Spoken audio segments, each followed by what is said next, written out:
Sochi Autodrome. We are here for Alliant Motorsports America's Division 1 Round 8 of season number 3, and we are just about getting ready to get started here around the Russian track with the sun shining and much better conditions set for the race around this long 5.8 kilometer circuit with a 5 lights on. And we are off here on Alliant Motorsports Americas. Our drivers getting a mix of starts here as it looks like Ace getting a slightly better getaway along the inside line there. The 2 racing points in formation immediately behind our race leaders. Then Freeware in the Mercedes right behind them with nowhere to go. We have Doug Lovers diving the inside of the first corner and colliding as well with another driver. Hard to see who that was. Absolutely, Ace getting caught out a little bit by Chenj. Chenj getting a better exit, meaning that Ace could not catch up to Chenj on that start-finish straight at all, so there was no opportunity for an overtake there.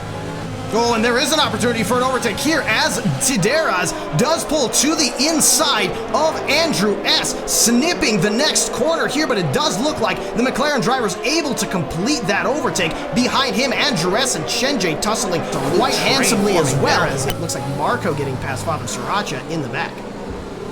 Absolutely, I was on board with Sedaris there, so I was able to hear the clear, crisp crunch of Freeware losing that wing. So that was quite the experience there. Oh, morbid as always, Fuzzy, as we have, oh dang, it's Yang getting hit in the rear by another driver, and actually that's Freeware and Yang and Spicy, I believe.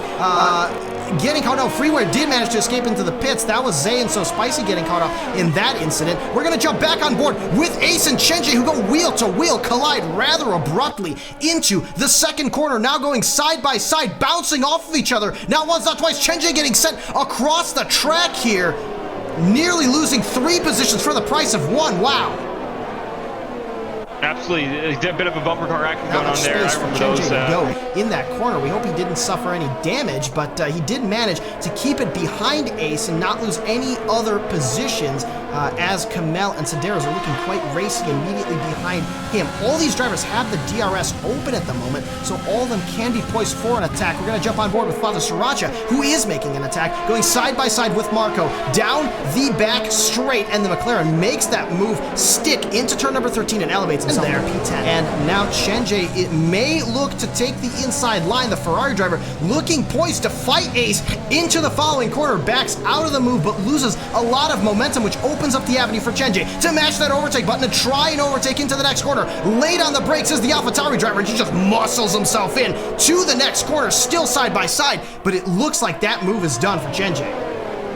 Absolutely, Chenj now right behind Ace once more after his tussle with the tires wall. On his car, so he will not be as quick as Chenj for the time being, and one could say that it is in Chenj's best interest to try to get a move on now, overtake Ace if he can, and try to build a gap if he can. Chenj darts to the inside of turn number 13, pushing Ace all the way to the inside of the track, the 2 touch wheels, and oh, is that Chenj in the wall?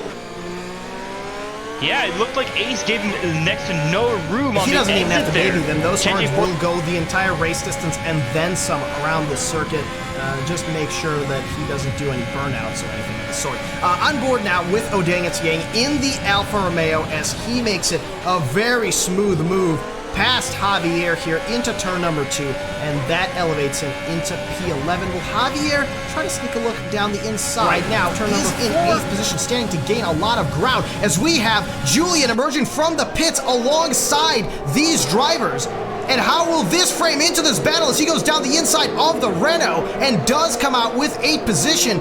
Oh my goodness. Well, Andrew S is not going to be particularly fond of Julian absolutely inserting himself into this battle, but nevertheless, that is 8th position for Julian, who just finds himself in because, of course, the McLaren driver will have the open wing to defend with as well as attack.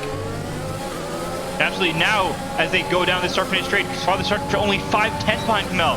This is striking distance if he can get the speed to Kamel here on exit. Did he have enough speed? Will he be able to dive down the inside? No, not quite. But Julian did as he makes the overtake happen down the inside. Oh, that's incredible right there. That's absolutely a likely possibility as Julian gets particularly close to the back of Cole M as he touches the rear diffuser of the Ferrari, nearly losing his car too.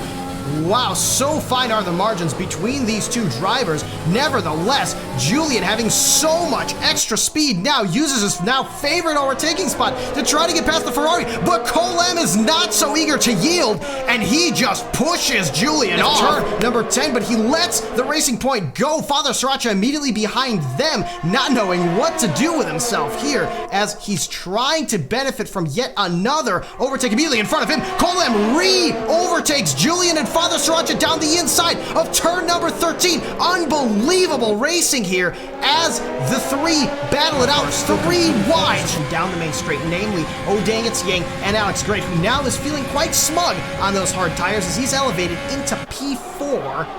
Side by side they go, hitting wheels into the first corner, my goodness, and O'Dang Yang loses his car and collides with Zay immediately behind him.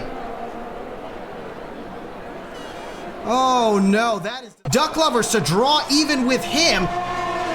And look at this, that's Duck Lovers making it 2 for the price of 1. Or is it, forgive me, yes, Javier taking the inside line into turn number 4, but without avail. And that is